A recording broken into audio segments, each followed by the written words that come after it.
అధ్యక్ష ఇది బాధ ఏంటంటే స్టూడెంట్స్ ఇరుక్కుపోయినారు విదేశాల పోయి ఇబ్బంది పడుతున్నారు అక్కడ. అది బర్నింగ్ ప్రాబ్లం అధ్యక్ష, అది సీరియస్. ఎందుకంటే ఇక్కడైతే ఆత్మహత్యలు చేసుకుంటూ నిన్ననే అక్బరుద్దీన్ గారు చాలా క్లియర్ చెప్పారు, 20 లక్షల రూపాయలు ఇవ్వాలంటే 5 లక్షలు తీసుకుంటారని చెప్పారు నిన్న క్లియర్గా. అక్బర్ గారు సీనియర్ శాసనసభ్యులు కదా అధ్యక్ష.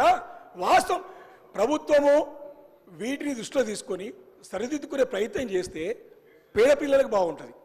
అది మా ఉద్దేశం తప్ప ఏదో రాజకీయాలు చేయాలంటే అవసరం కాదు అధ్యక్ష. స్పష్టంగా ఒకటే కోరుతా ఉన్నాను, ఈ 2024-25 సంబంధించిన అప్లికేషన్ దరఖాస్తులన్నీ కూడా ఇప్పటి కూడా కొత్తది ఒకటి కూడా ఇవ్వలేదని మా దృష్టికి వచ్చింది.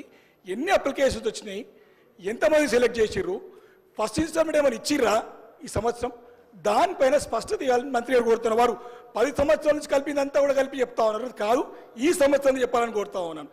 అదేవిధంగా అధ్యక్ష నిన్న చెప్పినటువంటి ఫీ రింబర్స్మెంట్లో కూడా ఆత్మ సర్టిఫికేట్స్ లేక ఉద్యోగాలు వచ్చి సర్టిఫికేట్స్ తీసుకోలేకపోతున్నారు అధ్యక్ష. కాలేజ్ నుంచి ఆత్మహత్యలు ఫార్మర్స్ కంటే వ్యవసాయదారుల కంటే ఎక్కువ మంది స్టూడెంట్స్ ఆత్మహత్యలు చేసుకుంటారు. కాబట్టి మీరు దయచేసి విద్యార్థుల పట్ల సానుకూలంగా పేద మధ్యతరగతి బడుగు బలహీన వర్గాల ప్రజలకు వారి యొక్క ప్రాణాలు హరించకుండా వారికి తక్షణం బిల్లు ఇవ్వాలి. ఏదైతే ఆరోపణ చేస్తానో దాన్ని సరిదిద్దుకోవాలి. సరిదిద్దుకునే ప్రయత్నం చేస్తే అందరికి బాగుంటుంది తప్ప ఏదో ఆరోపణ రాజకీయ ఆరోపణ కాదు అధ్యక్ష. విత్ ఆల్ ప్రూఫ్ నిన్న మాట మీద నిలబడతా ఉన్నాను, ఈ 10% బంద్ చేసుకోవాలని చెప్పేసి కొడతా ఉన్నాను.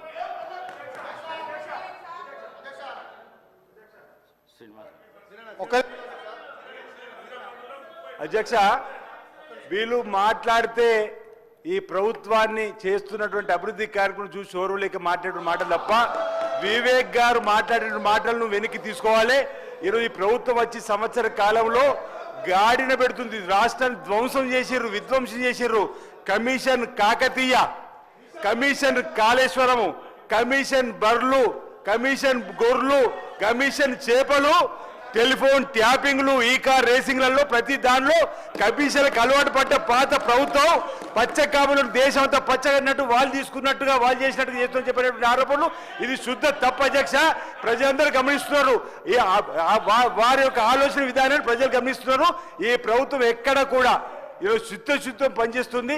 వారి మాటలు మీరు వెనక్కి తీసుకోమని చెప్పినప్పటికీ, ఈ రికార్డు నుంచి తొలగిస్తామని చెప్పినప్పటికీ కూడా అదే పదేగా వారు మాట్లాడేటువంటి మాటలు ఏవైతున్నాయో ఇదందరూ కూడా దళిత బంధువులకు కూడా అధ్యక్ష వాళ్ళు తీసుకున్నట్టు ఒకటా రెండా వాళ్ళు 10 సంవత్సరాలలో కమిషన్ల పేరిట 1000 కోట్లకు పడిగెత్తినటువంటి వాళ్ళే ఈరోజు మా మీద మాట్లాడారు అధ్యక్ష అంటున్నాం. ఈరోజు ప్రజలు వాళ్ళని తిరస్కరించి ప్రతిపక్షాన్ని పరిమితి చేసిన, లోక్సభ ఎన్నికల్లో 0కు పరిమితి చేసిన, ఈరోజు డిపాజిట్ కోల్పోయినప్పుడు కూడా ఈరోజు ఈ విధంగా ఇంకా మనసు మార్చుకొని మాట్లాడుకోవడం అనేది కరెక్ట్ కాదు.